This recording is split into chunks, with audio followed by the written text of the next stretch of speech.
Hello friends, welcome back my channel. आज हम बनाने वाले हैं खाड़ा पाउडर सर्दी खांसी से बचने के लिए। इसके लिए हम ले लेंगे इलायची, अजवाइन, सौंफ, लौंग, काली मिर्च, दालचीनी, तेजपत्ता और मूलट्ठी। अब हम इस सामग्री को एक पैन में डालेंगे। अब हम इन सभी मसालों को धीमी आंच में ड्राई रोस्ट कर लेंगे।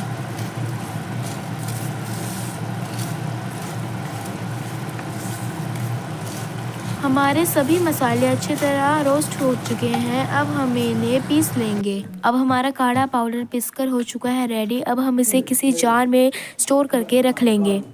जब भी आप चाय और काढ़ा बनाएं तो इसका एक चम्मच उसमें ज़रूर डालें और तुलसी और अदरक भी डाल लें। Thank you.